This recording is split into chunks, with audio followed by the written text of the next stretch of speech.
करणी माता मंदिर राजस्थान के बीकानेर शहर से 32 किलोमीटर दूर दक्षिण दिशा में बीकानेर नागौर मार्ग पर देशनौक बसा हुआ है। इसी देशनौक में विश्व में चूहों वाले मंदिर के नाम विख्यात शक्ति के उपासकों का श्रद्धा स्थल, गौसेवा व शक्ति की प्रतीक श्री करणी माता का मंदिर है। श्री करणी मढ़ देशनोक के नाम प्रसिद्ध इस मंदिर में राजस्थान, गुजरात, हरियाणा सहित देश के विभिन्न भागों से देवी के भक्त गण माता करणी के दर्शनार्थ आते हैं। आश्विन नवरात्रि के अवसर पर आस-पास के जिलों सहित दूर दराज के हजारों श्रद्धालु पदयात्रा करते हुए करणी माता की पूजा अर्चना उपासना करने हेतु पहुंचते हैं। विशाल भव्य मंदिर के उन्नत सिंहद्वार के भीतर प्रशस्त प्रांगण है, आगे मध्य द्वार है, अंदर संगमरमर का चौक बना है। तीसरा अंतराल द्वार है और सामने निजमर, जिसके द्वार पर स्वर्ण जटित कपाट है। निजमरह अखंड दीप शिखा से आलोकित है।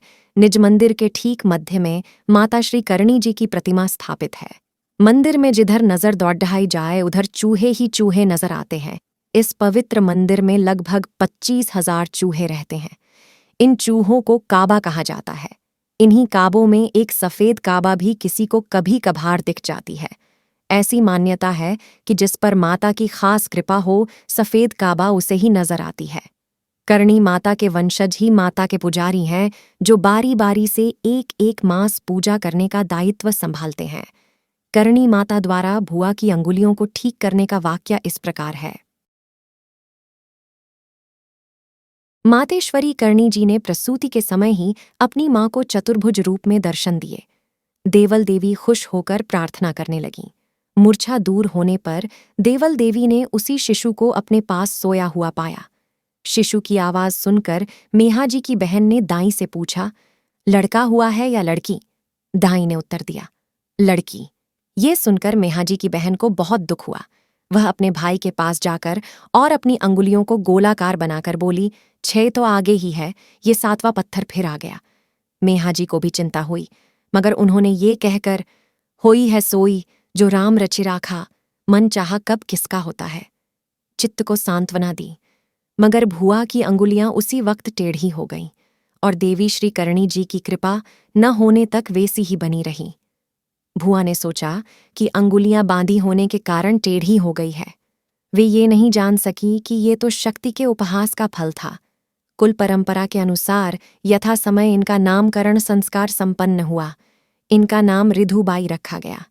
रिधुबाई शुक्ल पक्ष के चंद्रमा की कलाओं की तरह दिनों दिन बड़ी होने लगी। जब इनकी उम्र 5-6 साल की थी, उन्हीं दिनों में इनकी भुआ ससुराल से पीहर अपने भाई मेहाजी के पास आई। वे अपनी भतीजी रिधुबाई से बहुत ही प्रेम से बात करती थीं और उन्हें सबसे अधिक प्रेम किया करती थीं। एक बार श्रावण महीने की तीज के दिन रिधुबाई की माता ने उन्हें नए वस्त्रादि पहनाकर कहा, जाओ अपनी भुआ से सिर के केशों में कंघी करवा आऊं। रिधुबाई ने अपनी माता की आज्ञा के अनुसार अपनी भुआ से सर गुथने की प्रार्थना की। भुआ बड़े प्यार से सिर गुथने लगी। सर गुथते समय उनकी टेढ़ी उंगली बार बार रिधुबाई के सर में लगने लगी। सब कुछ मालूम होते हुए श्रीदेवी अवतार। रिधुबाई ने अपनी भुआ से पूछा कि आपकी अंगुलियां ऐसे कैसे हो गईं? भुआ ने पिछली सारी घटना रिधुबाई को सुनाई। रिधुबाई ने मुस्कुराकर भुआ की उंगली को अपने हाथ से छुआ। छूते ही उंगली सीधी हो गई। भुआ बड़ी प्रसन्न और चकित हुई। पर तब तो उनके आश्चर्य का कोई ठिकाना ही नहीं रहा जब उन्होंने अपनी भतीजी के साक्षात देवी के रूप में दर्शन किए।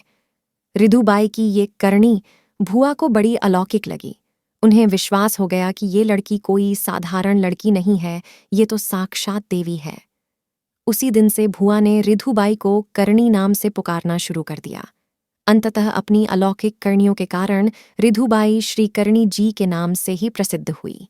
जय मां करणी। प्लीज़ मेरे चैनल को सब्सक्राइब करें और वीडियो को लाइक और शेयर करें। धन्यवाद।